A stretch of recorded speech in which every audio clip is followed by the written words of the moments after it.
माणूस म्हटलं की मन, बुद्धी, भावना आणि विवेक यांचा समन्वय असलेली एक अद्भुत सृष्टी.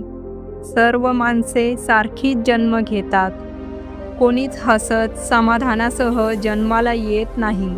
पण तरीही जगात काही माणसे अत्यंत आनंदी, समाधानी आणि शांत जीवन जगताना दिसतात. तर काही माणसे कायमच दुःख, अस्वस्थता, असंतोष आणि निराशेत बुडालेली असतात. हा फरक नक्की निर्माण होतो कुठे?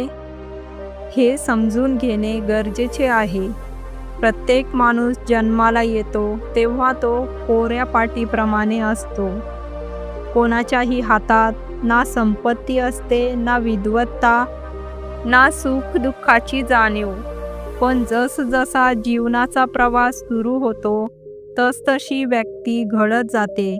तिचे विचार, भावना, दृष्टिकोन आणि कृतींच्या माध्यमातून तिचं व्यक्तिमत्व ठरवलं जातं.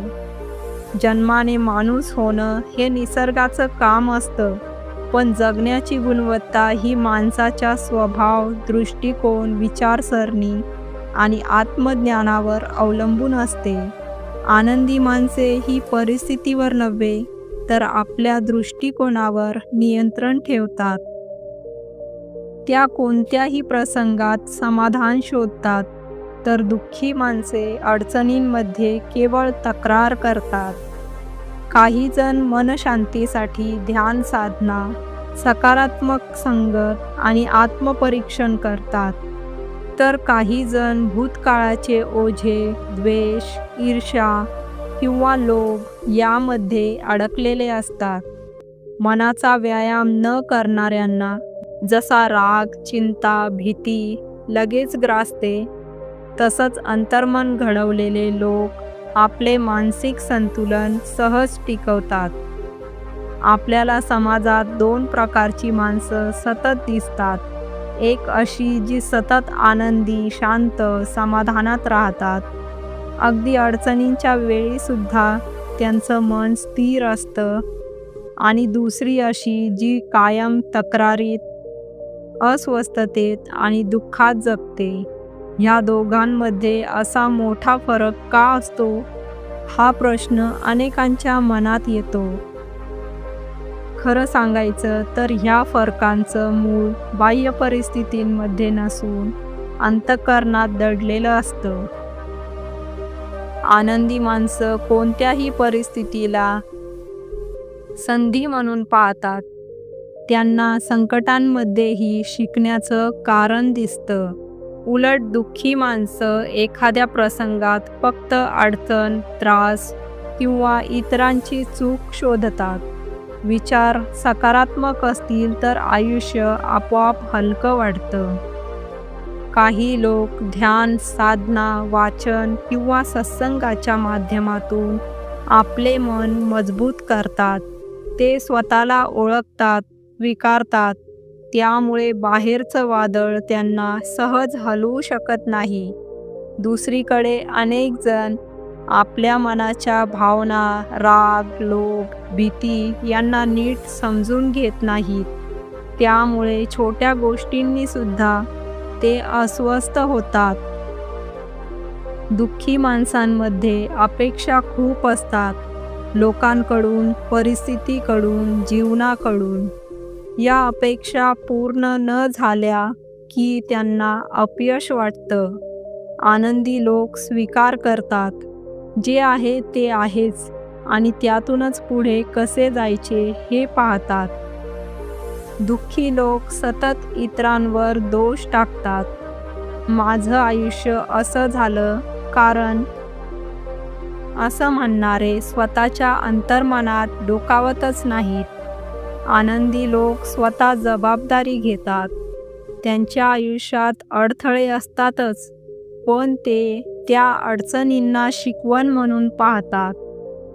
जे लोक जीवनातल्या छोट्या छोट्या गोष्टींसाठी कृतज्ञ राहतात, ते खरे आनंदी असतात. ते अपेक्षा न करता जे काही मिळालंय त्यात समाधान मानतात.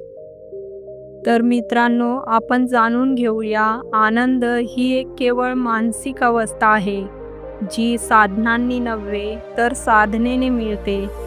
हे आपण जाणून घेऊया एका कथेच्या माध्यमातून.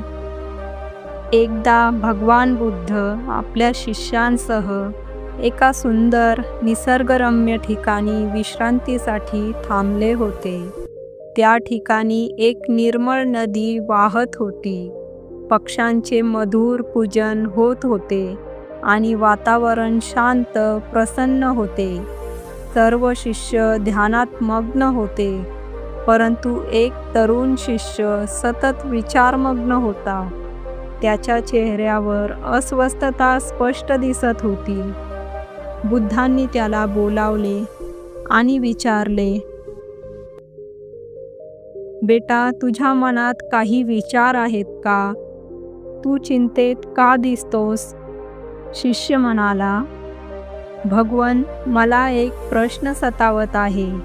जगात काही माणसे खूप आनंदी, शांत आणि समाधानी असतात, तर काही माणसे नेहमी दुःखी, अस्वस्थ आणि नाराज का असतात? सर्वजण जन्माला माणूस म्हणूनच येतात, तरी इतका फरक का असतो? बुद्ध हसले. त्यांनी जवळ ठेवलेले 2 मातीची भांडी उचलली. दोन्ही दिसायला सारखी होती. एकसारखा आकार, रंग आणि वजन. एक भांडे भरलेलं होतं पाण्याने आणि दुसरं पूर्णपणे रिकामं होतं. बुद्धांनी शिष्याकडे पाहून विचारलं, बघ, या दोन्ही भांड्यांमध्ये तुला काय फरक दिसतो?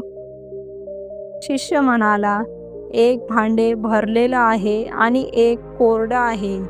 बुद्ध म्हणाले, बरोबर. दोन्ही एकसारखी असूनही एक भांडे उपयुक्त आहे, कारण ते भरलेलं आहे. दुसरं रिकामं आहे, त्यामुळे उपयोगात नाही. याचप्रमाणे माणसांचीही हीच अवस्था असते. ज्यांच्या अंतःकरणात ज्ञान, करुणा, समजूत, क्षमा आणि शांती भरलेली असते, तो माणूस आनंदी असतो. आणि ज्याच्या मनात राग, लोभ, मत्सर आणि अहंकार भरलेला असतो, तो नेहमी दुःखी राहतो. शिष्य आश्चर्यचकित झाला, पण बुद्ध पुढे म्हणाले, हे भांडे मी भरलं कारण ते रिकामं होतं, पण जर त्यात आधी चिखल असता तर मी ते शुद्ध पाणी भरू शकलो असतो का? नाही भगवन, शिष्य उत्तरला. म्हणूनच बुद्ध सांगू लागले, आपल्या मनातील पूर्वग्रह, अहंकार आणि नकारात्मक विचार हे चिखलासारखे आहेत. जोवर आपण ते स्वच्छ करत नाही, तोवर आपल्या मनात शांततेचं, आनंदाचं पाणी भरू शकत नाही. खरं समाधान हे बाह्य गोष्टींवर अवलंबून नसतं, तर अंतर्मन किती स्वच्छ आहे यावर असतं.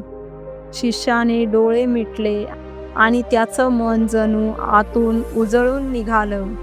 त्याला समजलं, आपण स्वतःवर काम केल्याशिवाय खऱ्या आनंदाची अनुभूती येणार नाही. म्हणूनच मित्रांनो, आपलं जीवन कसं असेल हे आपल्या अंतर्मनावर अवलंबून आहे. बाहेरचं जग कधीच संपूर्ण आपल्या नियंत्रणात नसतं, पण आपलं मन, आपले विचार, आपली वृत्ती आपल्या हातात असते. बुद्धांचं शिक्षण हेच सांगतं, आपलं मन हे शुद्ध ठेवा, तेवढंच खरं सुखाचं मूळ आहे.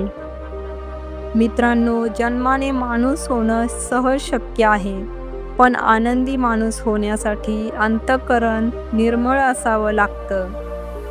हे जीवन म्हणजे एक आरसा आहे. आपले विचार, आपली वृत्ती, आपली समज हाच त्याचं प्रतिबिंब असतो. आपण प्रत्येकजण जीवनाकडे कसे पाहतो, हाच विचार आपला अनुभव घडवतो.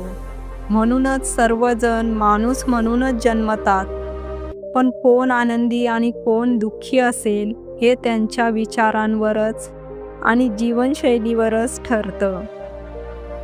ज्यांनी मनाच्या गाभ्यातील शांती शोधली तेच खरे समाधानाचे जीवन जगतात। बाकीच्यांना बाहेरची सजावट भासत राहते, पण आत कायम एक पोकळी जाणवत राहते। शेवटी आनंद हे काही मिळवायचं नसतं, तर जागं करायचं असतं आपल्याच अंतर्मनात। म्हणूनच मित्रांनो, शेवटी माणूस म्हणून सर्वजण समान असले तरी त्यांच्या जीवनाची गुणवत्ता वेगळी का असते, याचं उत्तर आपल्याला आतून शोधावं लागतं। बाह्य रूप, संपत्ती, शिक्षण, सामाजिक दर्जा यामुळे कोणी आनंदी किंवा दुःखी ठरत नाही, तर हे ठरतं माणसाच्या अंतर्मनाच्या स्वभावावर, विचारसरणीवर आणि जीवनाकडे पाहण्याच्या दृष्टिकोनावर। या कथेमध्ये आपण पाहिलं की आनंदी लोक जीवनातील प्रत्येक क्षणात स्वीकार, कृतज्ञता, समजूत आणि सकारात्मकता ठेवतात। त्यांना परिस्थितींच्या बाह्य गोंधळाने विचलित करता येत नाही, कारण त्यांची आंतरिक शक्ती, संयम, समज आणि आत्मनियंत्रण ही त्यांच्या आनंदाचं मूळ आहे। ते आपल्या भावना समजून घेतात, रागावर विजय मिळवतात आणि परिस्थितीवर प्रतिक्रिया देण्याऐवजी समजूतदारपणाने उत्तर देतात। दुसऱ्या बाजूला दुःखी माणसे ही आपलं सुख इतरांवर किंवा बाह्य गोष्टींवर अवलंबून ठेवतात। त्यांना सतत काहीतरी हवं असतं, जे मिळालं नाही की त्यांना निराशा येते। त्यांचं मन सतत भूतकाळात राहते किंवा भविष्याची चिंता करत राहतं। त्यांच्या दुःखांचं मूळ वास्तवात नसून त्यांच्या अपेक्षांमध्ये, असमाधानी वृत्तींमध्ये आणि नकारात्मक भावनांमध्ये असतं। त्यामुळेच मित्रांनो, प्रत्येकजण माणूस म्हणून जन्मतो, पण तो आयुष्यात आनंदी राहतो की दुःखी हे त्याच्या स्वतःच्या विचारांवर आणि जगण्याच्या पद्धतीवर ठरतं। आपण जीवनाकडे कसा दृष्टिकोन ठेवतो, आपल्या मनाचं प्रशिक्षण कसं करतो, कोणते विचार मनात भरतो, हेच ठरतं की आपलं जीवन आनंदमय होईल की खिन्नतेने भरलेलं असेल। आनंद ही एक मानसिक अवस्था आहे, जी साधनांनी नव्हे तर साधनेने मिळते, आणि ही साधना म्हणजेच सकारात्मक विचार, मनशांतीचा अभ्यास, क्षमाशील वृत्ती, कृतज्ञता आणि स्वतःच्या आत डोकावण्याची तयारी असणे जरुरी आहे। शेवटी आनंद कुठे बाहेर नाही, तर तो आपल्या मनात आहे, पण तो जागवण्याची जबाबदारी आपल्या स्वतःची आहे। हीच बुद्धांची शिकवण आहे, हीच जीवनाची खरी समज आहे।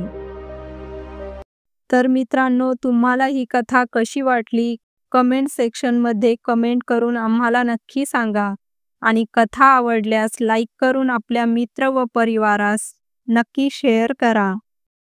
आणि अशाच नवनवीन कथा बघण्यासाठी आमच्या चॅनलला सबस्क्राईब करा। धन्यवाद। नमो बुद्धाय।